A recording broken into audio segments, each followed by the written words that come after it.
نحمده ونصلي ونسلم على رسوله الكريم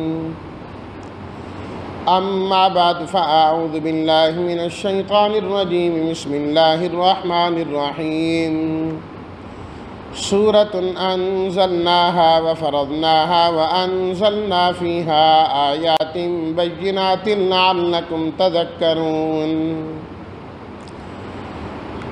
صدق الله مولانا العظيم۔ سورہ النور مدنی سورت ہے، اور اس سورت کے اندر اللہ تعالیٰ نے حیاداری، پاکی اور عفت کے قوانین بیان فرمائے ہیں۔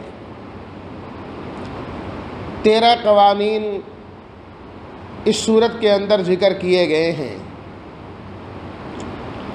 حضرت عمر رضی اللہ تعالیٰ عنہ فرمایا کرتے تھے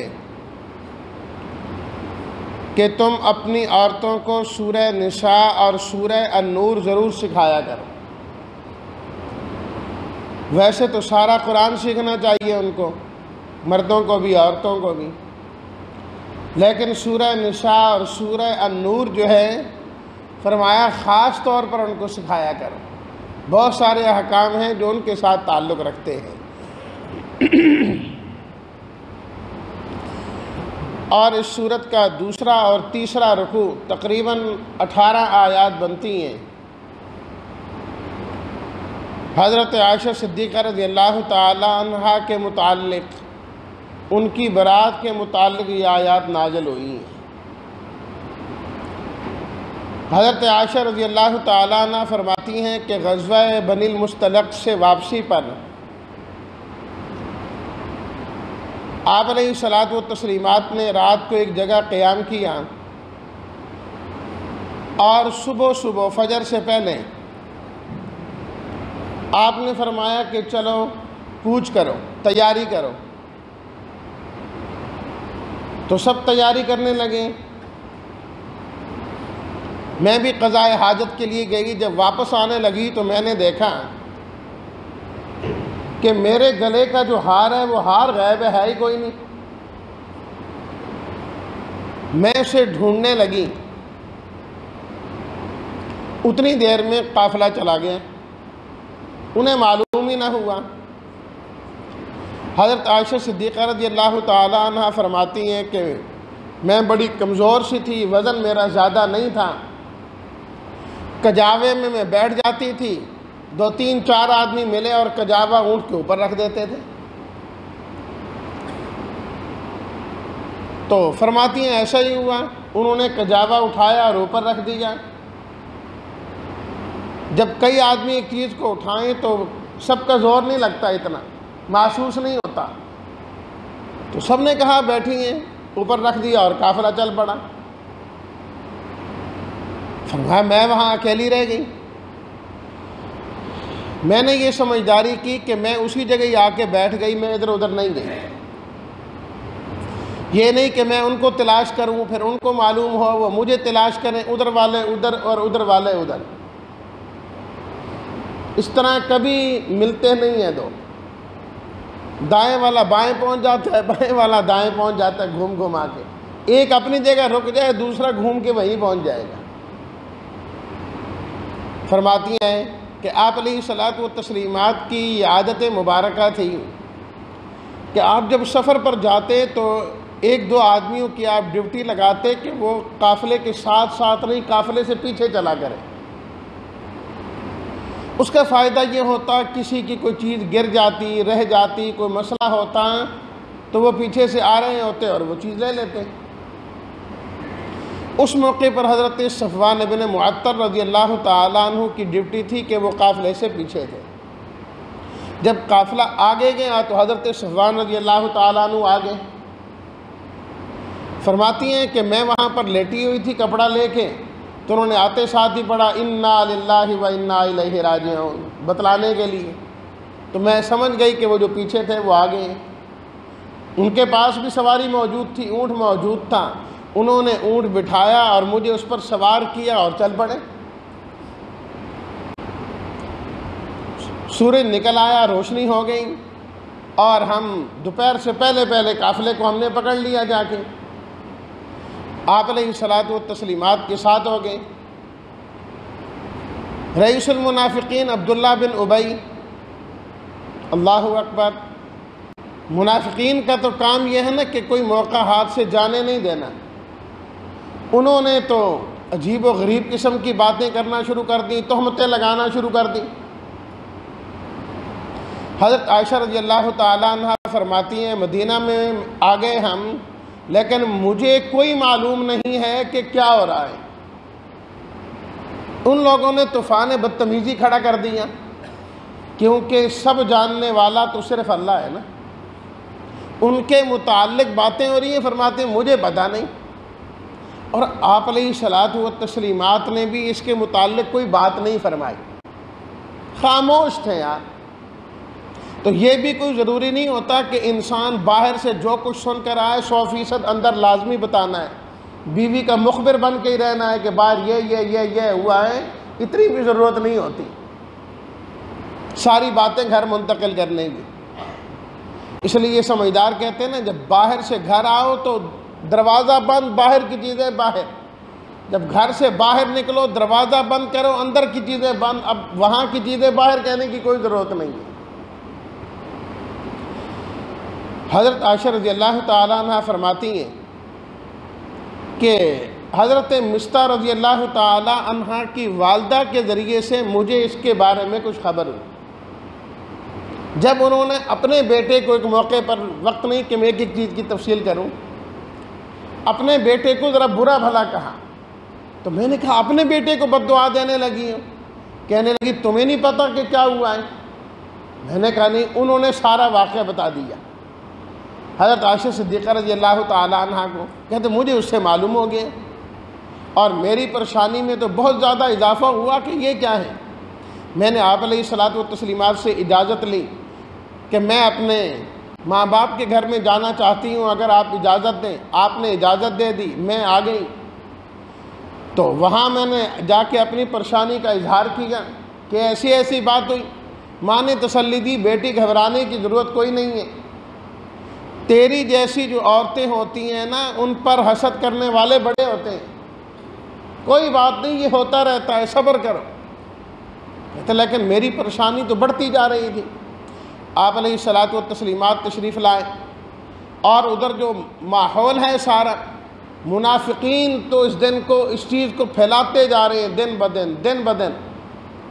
دوسرے نمبر پر بعض صحابہ کرام وہ بھی ان کی باتوں میں آ گئے، سادہ لو مسلمان، جن میں حضرت مستہ رضی اللہ تعالیٰ عنہ، شاعر رسول حضرت حسان ابن ثابت رضی اللہ تعالیٰ عنہ، حضرت حمنہ رضی اللہ تعالیٰ، سارے جو ہے نا ان کی باتوں میں آ گئے، اور باقی ایماندار بالکل خاموش ہیں اس کے بارے میں کہ اب ہم کیا کہہ سکتے ہیں۔ آپ علیہ الصلاۃ والتسلیمات نے مختلف صحابہ کرام سے مشورہ بھی کیا۔ الغرض آپ علیہ الصلاۃ والتسلیمات تشریف لائے حضرت عائشہ صدیقہ رضی اللہ تعالی عنہا کے پاس، اور آ کر فرمانے لگے عائشہ یہ معاملہ ہے، جو صحیح بات ہے نا وہ آپ بتا دیں، کیونکہ توبہ کا دروازہ تو اللہ تعالیٰ نے کھلا رکھا ہے۔ تو فرماتی ہیں کہ میں نے ماں باپ کی طرف دیکھا کہ وہ کوئی بات کریں گے، وہ خاموش بھی، ہم تو کچھ نہیں کہہ سکتے۔ تو میں نے کہا کہ اگر میں کہوں کہ میں نے گناہ کیا ہے، ماحول ایسا بن گیا ہے سارے یقین کر لیں گے، جبکہ رب جانتا ہے کہ میں اسے پاک ہوں۔ اللہ اکبر۔ اور اگر میں کہوں کہ نہیں ہوا تو میری بات پر کوئی یقین کرنے والا نہیں ہے، جبکہ میں سچی ہوں۔ کہ میں نے اتنی بات کی اور میں بھی وہاں سے اٹھ کے چلی گئی میں وہاں سے۔ اللہ اکبر۔ اور مجھے یقین تھا کہ اللہ تعالیٰ میری برات کا اعلان فرمائیں گے۔ بس کچھ ہی دیر گزری کہ آپ علیہ الصلاۃ والتسلیمات پر وحی کے آثار ظاہر ہونا شروع ہو گئے، وحی آ گئی، اور اللہ تعالیٰ نے سورہ النور کی 18 آیات نازل فرما دی۔ 18 آیات، 2 رکوع۔ آپ علیہ الصلاۃ والتسلیمات نے وہ آیات پڑھ کے سنائیں، جن میں حضرت عائشہ صدیقہ رضی اللہ تعالیٰ عنہا کی برات کا اعلان تھا۔ فرماتی ہیں کہ میرے والدین مجھے کہنے لگے کہ اٹھو شکر ادا کرو آپ علیہ الصلاۃ والتسلیمات کا۔ فرماتی ہیں اس وقت میری کیفیت بڑی عجیب تھی، میں نے کہا میں اس ذات کا شکر ادا کروں گی جس نے میری برات کے لیے قرآن کی آیات نازل فرمائی ہیں۔ اللہ اکبر۔ اور بالکل واضح طور پر اللہ تعالیٰ نے فرما دیا ان الذین جاؤوا بالافک عصبۃ منکم، جنہوں نے یہ بہت بڑا جھوٹ کھڑا ہے نا، یہ ایک جماعت ہے، چلو جو بھی انہوں نے کر لیا اللہ نے اس میں خیر ہی رکھی ہے، اس میں سے بھی اللہ خیر نکالیں گے۔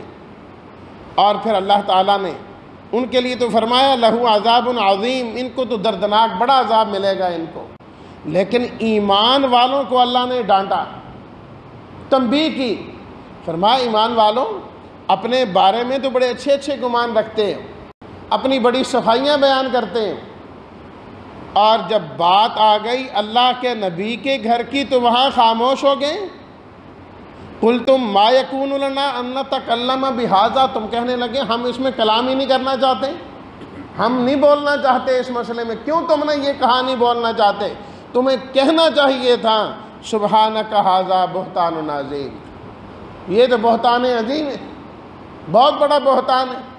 اور یہ بات حضرت ابو ایوب انصاری نے اور اس طریقے سے حضرت عمر رضی اللہ تعالیٰ عنہ نے کہی تھی، جب آپ علیہ الصلاۃ والسلام نے مشورہ کیا نا صحابہ سے، تو انہوں نے کہا کہ آپ یہ بتلائیے آپ نے یہ جو نکاح کیا حضرت عائشہ صدیقہ رضی اللہ تعالیٰ عنہ سے، یہ آپ نے خود کیا ہے یا اللہ کے حکم سے کیا ہے؟ آپ علیہ الصلاۃ والتسلیم نے فرمایا میں نے تو اللہ کے حکم سے کیا ہے۔ روایات میں موجود ہیں کہ آپ علیہ الصلاۃ والسلام نے فرمایا جبریل امین آئے اور آ کر مجھے حضرت عائشہ رضی اللہ تعالی عنہا کی تصویر دکھائی انہوں نے کہ آپ ان سے نکاح کریں، میں نے تو خود نہیں کیا۔ تو انہوں نے کہا سبحانک ھذا بہتان عظیم، یہ تو بہت بڑا بہتان ہے، اللہ اس سے پاک ہے۔ جب اللہ نے حکم دیا ہے اور اللہ نے فیصلہ کیا ہے ان کے ساتھ نکاح کا، اللہ ہر عیب سے پاک ہے، اللہ ہر شریک سے پاک ہے، اللہ کے فیصلے میں کوئی عیب نہیں ہو سکتا۔ جب اللہ کے فیصلے میں کوئی عیب نہیں ہو سکتا تو اس فیصلے میں بھی عیب نہیں ہو سکتا۔ سبحانک، اگر یہ غلط ہو تو اس کا مطلب یہ ہے کہ رب کا فیصلہ غلط ہے، رب کا فیصلہ غلط کبھی نہیں ہو سکتا، تو لہٰذا ہمیں کہنا پڑے گا کہ یہ بہت بڑا بہتان ہے، بہت بڑا بہتان ہے۔ اللہ اکبر۔ اور 3 مرتبہ اللہ تعالیٰ نے فرمایا وَلَوْلَا فَضْلُ اللَّهِ عَلَيْكُمْ وَرَحْمَتُهُ، اللہ کا فضل ہے اور اس کی رحمت ہے کہ تم بچ گئے تم، نہیں تو لَمَسَّكُمْ فِي مَا أَفَضْتُمْ فِيهِ عَذَابٌ عَظِيمٌ، جو کام تم نے کر دیا تھا اللہ کا بہت بڑا عذاب نازل ہو جانا تھا۔ اللہ کے نبی کے خلاف بات کرنا، آپ کی ازواج کے خلاف بات کرنا، یہ اللہ کے عذاب کو دعوت دینے کے مترادف ہے۔ یہ خامخواہ کی ادھر ادھر کی باتیں دیکھ کر کبھی بھی اہل بیت، ازواج مطہرات، صحابہ اکرام ان کے خلاف اپنی زبان نہیں کھولنی چاہیے۔ اللہ تعالیٰ نے بڑے سخت الفاظ استعمال کیے ان لوگوں کے لیے اللہ کی کتاب میں، اپنی کتاب میں اللہ تعالیٰ نے۔ دیکھیں گے ازواج مطہرہ حضرت عائشہ کے لیے تو اللہ نے 2 رکوع باقاعدہ نازل فرمائے، لیکن اس کے باوجود بھی بہت سارے لوگ وہ ہیں جن کو یہ آیات نظر نہیں آتی اور ازواج مطہرات کے خلاف بولتے رہتے ہیں اور لکھتے رہتے ہیں۔ فرمایا دیکھو الخبیثات للخبیثین والخبیثون للخبیثات والطیبات للطیبین والطیبون للطیبات۔ گندی عورتیں گندے مردوں کے لیے ہوتی ہیں، گندے مرد گندی عورتوں کے لیے ہوتے ہیں، نیک عورتیں نیک مردوں کے لیے ہوتی ہیں، نیک مرد نیک عورتوں کے لیے ہوتے ہیں۔ فرمایا جوڑے ایک جیسے ہوتے ہیں۔ جب اور سورہ البقرہ میں اللہ نے فرمایا نا ہن لباس لکم وانتم لباس لہن، عورتیں مردوں کا لباس ہیں اور مرد عورت کا لباس ہیں۔ تو بیوی تو لباس ہیں، جب اللہ کے نبی پاک ہیں، پاکیزہ ہیں، طاہر ہیں، تو کیسے ہو سکتا ہے کہ اللہ آپ کا لباس ناپاک اور گندہ کر دے؟ یہ ہو ہی نہیں سکتا۔ اور پھر اللہ نے واضح کہہ دیا اولئک مبرؤون مما یقولون، جو کچھ یہ باتیں کر رہے ہیں اللہ کے نبی کے گھر والے اس سے بری ہیں، کوئی ایسی بات نہیں۔ لہم مغفرۃ ورزق کریم، البتہ ان پر اتنی تہمت لگی، اللہ اس کی وجہ سے بھی ان کی مغفرت کرے گا اور عزت کا رزق جنت میں عطا فرمائے گا۔ ان کے مقام اور بلند ہوگی، ان کا مرتبہ اور بلند ہو گیا، انہوں نے ستایا ہے ان کو، تکلیف دی ہے ان کو۔ اللہ اکبر۔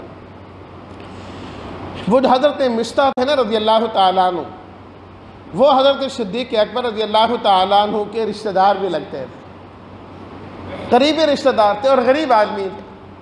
ان کا سارا خرچ حضرت ابوبکر صدیق رضی اللہ تعالیٰ عنہ اپنی طرف سے دیا کرتے تھے۔ جب یہ آیات نازل ہوئیں تو ایک فطرتی بات ہے، آدمی کو غصہ آتا ہے کہ انہوں نے کیا کیا ہے، میں ان کے ساتھ یہ کرتا ہوں اور انہوں نے میری بیٹی کے ساتھ یہ کیا۔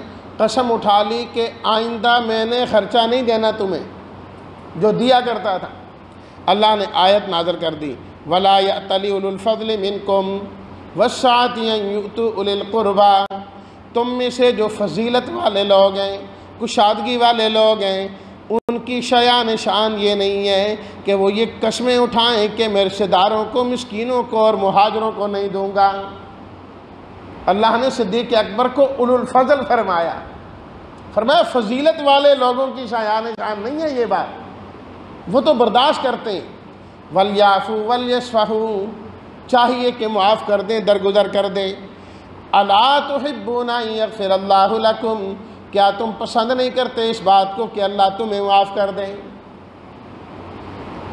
صدیق اکبر رضی اللہ تعالیٰ عنہ نے آیات سنی، فوراً عرض کرنے لگے کہ پروردگار میں کیوں نہ پسند کروں، میں پسند کرتا ہوں اس بات کو کہ آپ مجھے معاف کریں۔ میں نے حضرت مصطح کو معاف کر دیا، میں نے معاف کر دیا۔ رہ گئی بات خرچے کی، آئندہ خرچہ بھی دوں گا اور جتنا دیتا تھا اس سے زیادہ دوں گا، اور جو نہیں دیا وہ بھی دوں گا۔ یہ ہے ایمان۔ اپنے جذبات ایک طرف ہیں لیکن اللہ کا حکم ایک طرف ہے، اسے ایمان کہا جاتا ہے۔ یہاں تو ہمارے ساتھ، ہماری اولاد کے ساتھ ذرا کچھ کر دے ہم زندگی بھر نہیں بھولتے۔ صحابہ کا ایمان وہ ہے، قرآن نازل ہو رہا ہے تو فوراً اس پر عمل کر رہے ہیں، پروردگار آج کے بعد ساری باتیں ختم ہو گئی۔ فرمایا میں نے معاف کر دیا، ربا تو ہمیں معاف کر دے۔ اللہ تعالیٰ حدیث میں آتا ہے نا، آپ نے فرمایا ارحموا من فی الارض یرحمکم من فی السماء، اے لوگو تم زمین والوں پر رحم کیا کرو، آسمان والا تمہارے اوپر رحم کرے گا۔ جس طرح تم چاہتے ہو کہ رب کا معاملہ تمہارے ساتھ ہو، تم بندوں کے ساتھ وہ معاملہ کیا کرو۔ پھر اللہ تعالیٰ نے اسی کے متعلق 13 احکامات تقریباً اس صورت کے اندر دیے۔ فرمایا پہلا حکم، زنا کرنے والا مرد ہو یا عورت، ہر ایک کو 100 کوڑے لگاؤں جب ان کا زنا ثابت ہو جائے، اور شادی شدہ نہ ہو، شادی شدہ کے لیے تو سنسار ہے۔ اور فرمایا کہ اللہ کی طرف سے جو سزائیں ہیں یہ نافذ کرنے میں رحم دلی کا شکار نہ ہوا کرو۔ انہیں جی نہیں چھوڑ دو، جی غریب آدمی ہیں فلاں ہیں، یہ عام طور پر ہوتا ہے کہ جو جرم کر رہا ہے اس کے بھی بڑے ساتھی بن جاتے ہیں۔ فرمایا نہیں یہ اچھا نہیں ہے۔ اگلا حکم فرمایا کہ زانی اور مشرک دونوں ایک جیسے ہیں، ان کا تو آپس میں نکاح ہونا چاہیے، اس لیے کہ مشرک مرد ہو یا عورت ہو وہ اللہ کے حقوق غیر میں تلاش کرتا ہے، اور جو زناکار مرد اور عورت ہیں وہ بھی خامند اور بیوی والے حقوق دوسرے سے تلاش کرتے ہیں۔ فرمایا مشرک اور زانی اس لیے ایک جیسے ہوئے۔ اگلا حکم فرمایا کہ جو پاک دامن عورتوں پر تہمتیں لگاتے ہیں چاہیے کہ 4 گواہ پیش کریں، نہ 4 گواہ پیش کر سکے 80 کوڑے ان کو لگائے جائیں گے، کبھی ان کی گواہی قبول نہیں ہوگی۔ اور اس موقع پر جنہوں نے تہمت لگائی تھی اس آیت کی وجہ سے ان کو 80 کوڑے لگائے گئے۔ اور عبداللہ بن ابی جو تھا اس کے لیے اللہ تعالیٰ نے فرمایا نا لہو عذاب عظیم، جو بڑا ہے نا اس کو بڑا عذاب ملے گا، اس کو ڈبل سزا دی گئی۔ اگلا حکم والذین یرمون ازواجہم، جو اپنی بیویوں پر تہمت لگائیں لیکن گواہ نہ لا سکیں، کہتے ہیں کہ میں نے اس کو گناہ کرتے دیکھا ہے، تو فرمایا کہ لعان کرنا ہے، 4 مرتبہ مرد قسم اٹھائے گا اللہ کی قسم میں سچا، 5ویں مرتبہ کہے گا اگر میں جھوٹا ہوں تو اللہ کی لعنت ہے، عورت کہے گی 4 مرتبہ اللہ کی قسم یہ جھوٹا ہے، 5ویں مرتبہ کہے اگر یہ سچا ہے مجھ پر اللہ کا غضب ہو، بس اس کے بعد اگر وہ کر دیں، جو اس قسم اٹھانے سے باز آ جائیں تو سمجھ آئیں گے کہ یہ جھوٹا ہے، کر دیں تو ان کے درمیان جدائیگی ہو جائے، اب یہ آپس میں اکٹھے نہیں رہ سکتے۔ یا ایھا الذین آمنوا لا تتبعوا، اے ایمان والوں، اللہ اکبر۔ درمیان میں اللہ نے فرمایا کہ جو لوگ ایمان والوں میں بے حیائی پھیلانا چاہتے ہیں نا، بے حیائی کو فروغ دینا چاہتے ہیں، ان کے لیے دنیا اور آخرت میں دردناک عذاب ہے، دردناک عذاب ہے۔ بے حیائی کو پھیلانا، بے غیرتی کو رواج دینا، فرمایا یہ اللہ کے ہاں پسندیدہ نہیں۔ اے ایمان والوں، شیطان کے قدموں کے پیچھے کبھی نہ چلا کرو، کیونکہ شیطان تو بے حیائی کا اور برائی کا حکم دیتا ہے۔ اے ایمان والوں، جب کسی گھر کے اندر جاؤ اجازت لے کر اور سلام کر کے اندر جایا کرو، اجازت لینی ہے اور سلام کرنا ہے، اگر کسی کو نہ پاؤ تو واپس آ جاؤ، اور اگر تمہیں کوئی مل جائیں اور وہ کہے جی اس وقت میں نہیں مل سکتا تو فرض واپس چلے جایا کرو، یہ نہیں کہ میں چل کے آیا ہوں، ٹھیک ہے اس کو بھی خیال کرنا چاہیے، ایک آدمی چل کے آیا ہے لیکن چل کے آنے کا یہ مطلب نہیں کہ آپ اگلے کو مجبور کر دیں کہ وہ آپ کو ملے آپ کی بات سنیں اسی وقت ہی بیٹھے، دونوں طرف سے اس چیز کا خیال ہونا چاہیے۔ بعض لوگوں کی یہی عادت ہوتی کسی کو ملنے کے لیے کہ میں چل کے آیا ہوں، بیل پر ہاتھ رکھ دیں گے، جب تک وہ بندہ باہر نہیں نکلے گا بجاتے ہی رہے گی۔ بھئی یہ کون سا طریقہ ہے؟ آپ نے بیل کے ذریعے اطلاع دے دی کہ کوئی آدمی ملنے آیا ہے، وہ آدمی کو تیار ہو کے تو آپ کے لیے نہیں بیٹھا تھا، کسی ضرورت میں ہو سکتا ہے، اتنی دیر ٹھہرنا چاہیے کہ وہ آرام سے باہر آ سکے۔ دوسری اور تیسری مرتبہ حدیث میں فرمایا 3 مرتبہ تک اجازت طلب کرنی ہے، اجازت مل جائے تو ٹھیک ہے، نہیں تو واپس چلے جاؤ، نہیں تو واپس چلے جاؤ، وہاں نہیں ٹھہرنا۔ ہاں فرمایا کہ اگر ایسی جگہ جاؤ جو رہائشی نہیں ہے، دکان ہے، ہوٹل ہے، ایسی چیزیں، وہاں اجازت لینے کی ضرورت نہیں ہے کہ وہاں دروازے پر کھڑے ہو جاؤ، دکاندار سے پوچھو بھی میں آ سکتا ہوں، کیا مجھے آنے کی اجازت ہے؟ فرمایا نہیں، اس کی ضرورت نہیں ہے۔ قُل لِّلْمُؤْمِنِينَ يَغُضُّوا مِنْ أَبْصَارِهِمْ، اگلا حکم ایمان والوں کو چاہیے کہ، اور مردوں کو اور عورتوں دونوں کو، کہ وہ اپنی نظروں کی حفاظت کیا کریں۔ جب نظروں کی حفاظت ہوگی تو شرمگاہوں کی بھی حفاظت ہو جائے گی۔ اور فرمایا کہ عورتوں کو چاہیے کہ اپنی زیب و زینت کا اظہار نہ کیا کریں سوائے اپنے قریبی رشتہ داروں کے، باپ کے سامنے، اولاد کے سامنے، بھانجے اور بھتیجوں کے سامنے، ایسوں کے سامنے تو ٹھیک ہے، مزید عورتوں کے سامنے، غیروں کے سامنے اپنی زینت کا اظہار بالکل نہ کیا کریں۔ زینت کا اظہار بد نظری کی طرف لے جاتا ہے، اور بد نظری انسان کو زناکاری کی طرف لے جاتی ہے۔ وَأَنكِحُوا الْأَيَامَ مِنكُمْ، اگلا حکم فرمایا کہ جن کے نکاح نہیں ہوئے ان کے تم نکاح کرایا کرو، کوشش کیا کرو، نیک رشتے تلاش کیا کرو۔ رہ گئی یہ بات کہ نکاح کریں، کھائیں گے کہاں سے، پئیں گے کہاں سے؟ فرمایا اللہ اپنے فضل سے تمہیں غنی کر دیں گے، گھبرانا نہیں ہے، رزق کے معاملہ اللہ کے سامنے۔ اللہ نور السماوات والارض، فرمایا کہ آسمان اور زمین کو روشن کرنے والا اللہ نے وہ نور ایمان کی صورت میں اتارا، جو مومن کے دل میں جاتا ہے تو مومن کا دل بھی روشن ہو جاتا ہے۔ اور اس اللہ نے قرآن مجید کو بھی نور بنا کے نازل کیا، وَأَنزَلْنَا إِلَيْكُمْ نُورًا مُبِينًا، اور اس نور اور روشنی کے اندر جتنا چلتے جاؤ گے اللہ تمہیں بھی نور عطا کرتا جائے گا۔ نور کہاں سے ملے گا؟ فی بیوت، اللہ کے گھروں سے، مسجدوں سے، بیت اللہ میں آؤ، جو اللہ کے گھر ہیں بیوت اللہ، ان میں آؤ، اللہ تمہیں نور عطا فرما دیں گے۔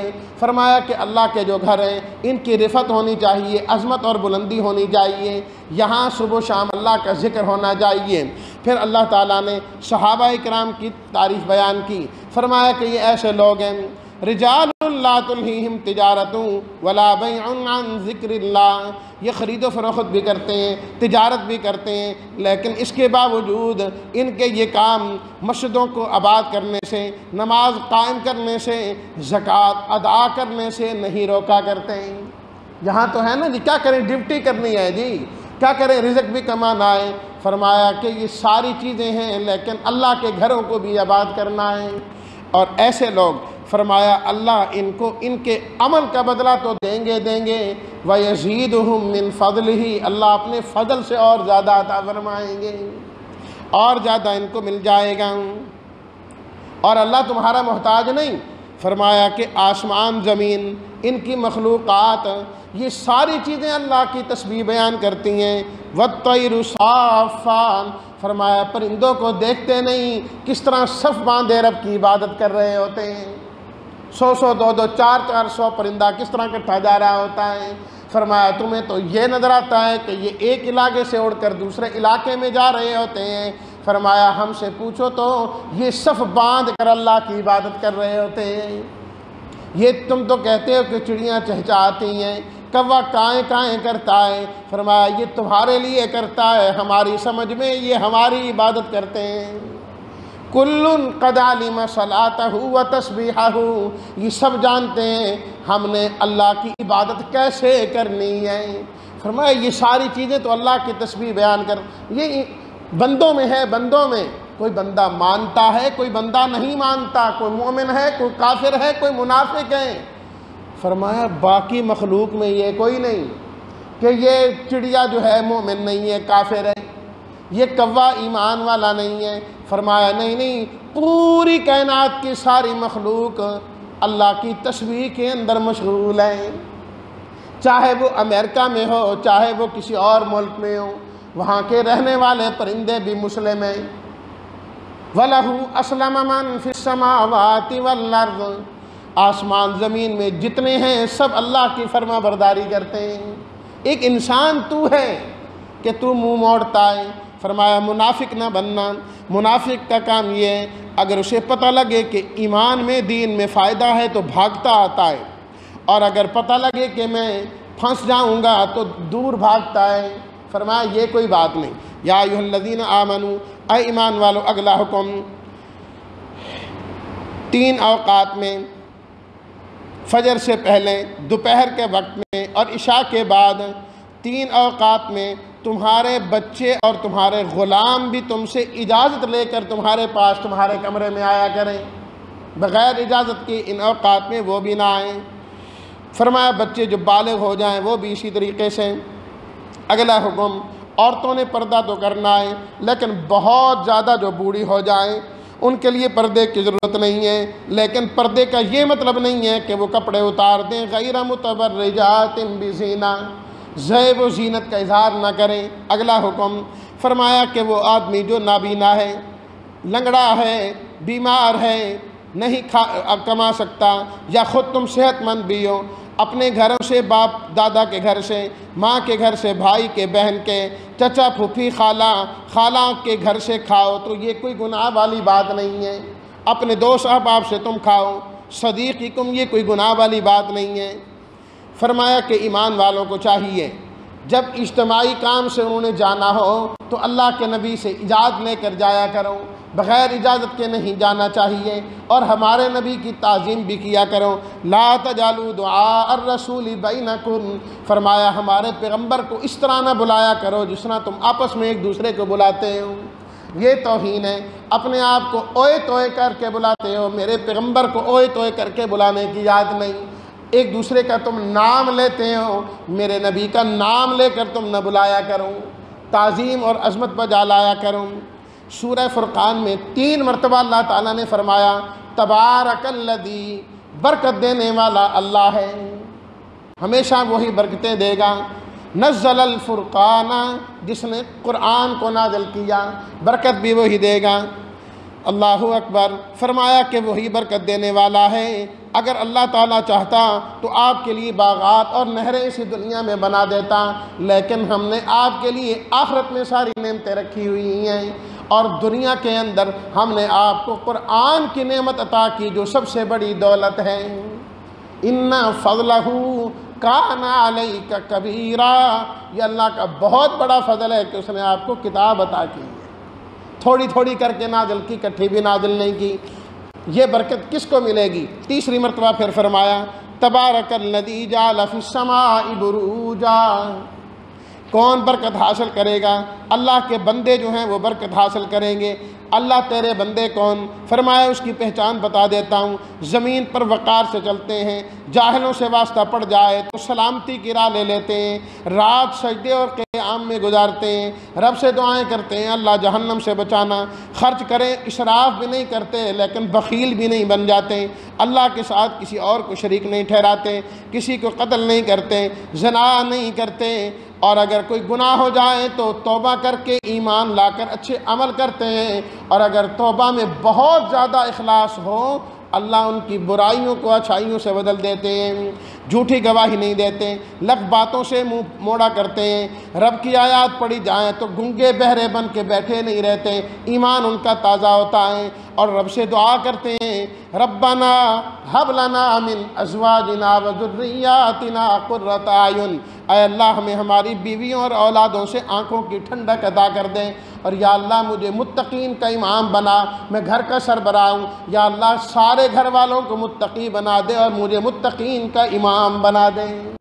فرمایا یہ اللہ کے بندے ہیں جنہیں اللہ جنت عطا فرمائیں گے۔ اور سورہ شعراء میں اللہ نے پھر سے انبیاء کرام علیہم الصلاۃ والتسلیمات کا ذکر کیا، جن کا تذکرہ میں کل اور پرسوں کے درس میں کر چکا ہوں۔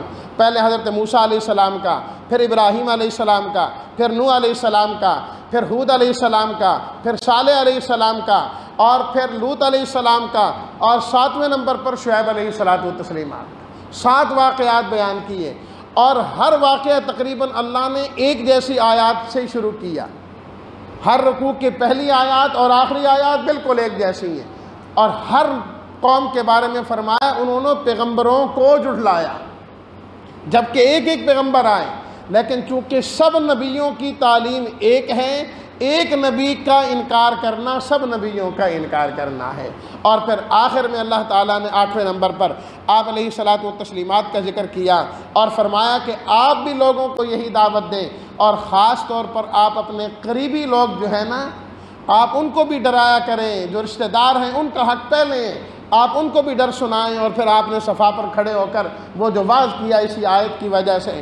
اور سورت کا نام شعراء، فرمایا کہ شعراء کی جو اکثریت ہے نا، یہ بس بہکے ہوتے ہیں اور ادھر ادھر کی باتیں ہوتی ہیں، سوائے ان لوگوں کو جو ایمان لائے، اچھے عمل کیے اور اللہ کو یاد کرتے ہیں، یہ تو دین کے مددگار ہیں، ورنہ اکثر شعراء جو ہے صحیح نہیں ہوتے۔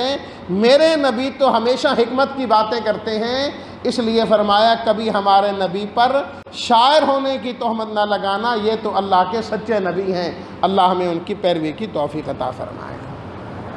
الحمدللہ رب العالمین والصلاۃ والسلام علی رسولہ الکریم وعلی آلہ وصحبہ اجمعین۔ ربنا تقبل منا انک انت السمیع العلیم وتب علینا انک انت التواب الرحیم۔